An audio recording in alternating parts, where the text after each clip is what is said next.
Please, ladies and gentlemen, 140 crore भारतीयों की ओर से आप सभी को मेरा नमस्कार। आज सबसे पहले मैं आप सभी का आभार व्यक्त करूंगा। मेरे द्वारा उठाए गए क्लाइमेट जस्टिस, क्लाइमेट फाइनेंस और ग्रीन क्रेडिट जैसे विषयों को आपने निरंतर समर्थन दिया है। हम सभी के प्रयासों से ये विश्वास बढ़ा है कि विश्व कल्याण के लिए सबके हितों की सुरक्षा आवश्यक है, सबकी भागीदारी आवश्यक है।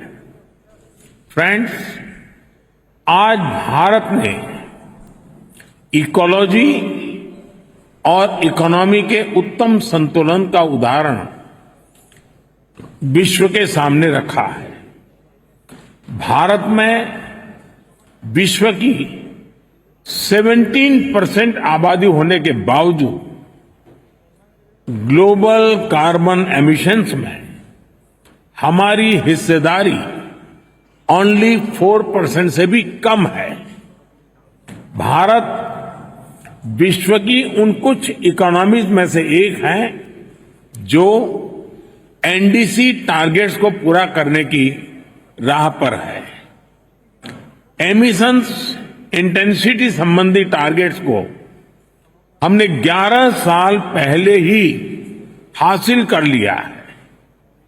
नॉन फॉसिल फ्यूल टारगेट्स को हम निर्धारित समय से 9 साल पहले ही प्राप्त कर चुके हैं और भारत ने इतने पर ही नहीं रुके हैं।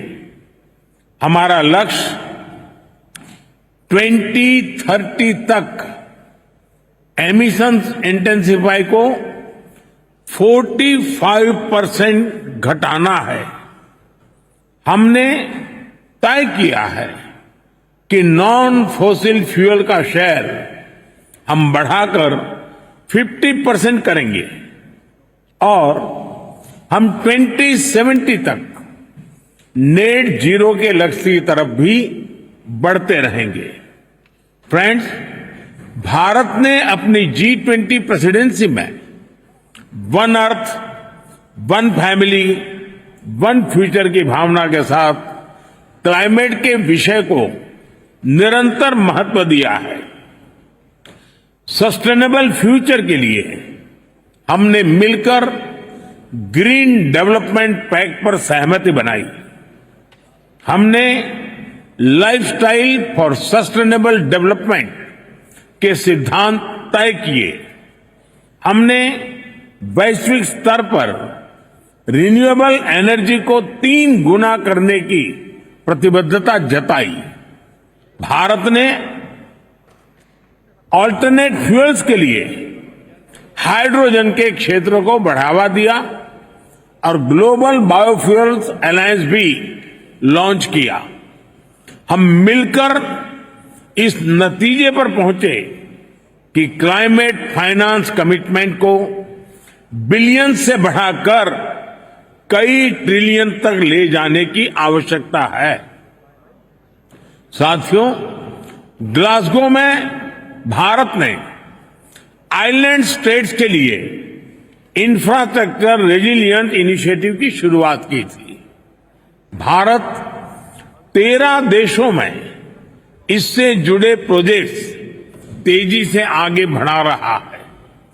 ग्लासगो में ही मैंने mission life style for environment का विजन आपके सामने रखा था।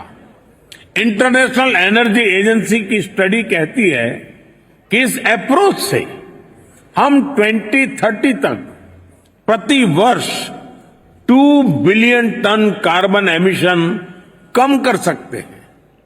आज मैं इस फोरम से एक और प्रो प्लैनेट, प्रोएक्टिव और पॉजिटिव इनिशिएटिव का आह्वान कर रहा हूं। यह है ग्रीन क्रेडिट इनिशिएटिव।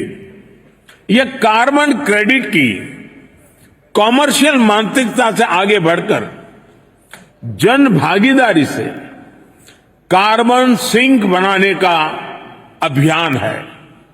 मैं उम्मीद करता हूं कि आप सब इससे जरूर जुड़ेंगे। साथियों, पिछली शताब्दी की गलतियों को सुधारने के लिए हमारे पास बहुत ज्यादा समय नहीं है।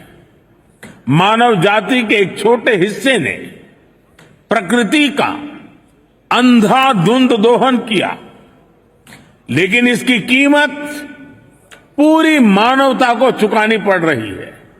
विशेषकर ग्लोबल साउथ के निवासियों को सिर्फ मेरा भला हो, ये सोच दुनिया को एक अंधेरे की तरफ ले जाएगी। इस हॉल में बैठा प्रत्येक व्यक्ति, प्रत्येक राष्ट्राध्यक्ष बहुत बड़ी जिम्मेदारी के साथ यहां आया है। हम में से सभी को अपने दायित्व निभाने ही होंगे। पूरी दुनिया आज हमें देख रही है। इस धरती का भविष्य हमें देख रहा है। हमें सफल होना ही होगा। We have to be decisive. हमें संकल्प लेना होगा कि हर देश अपने लिए जो क्लाइमेट टारगेट तय कर रहा है, जो कमिटमेंट कर रहा है, वो पूरा कर कर ही दिखाएगा। We have to work in unity. हमें संकल्प लेना होगा कि हम मिलकर काम करेंगे, एक दूसरे का सहयोग करेंगे, साथ देंगे। हमें ग्लोबल कार्बन बजट में सभी विकासशील देशों को उचित शेयर देना होगा। We have to be more balance.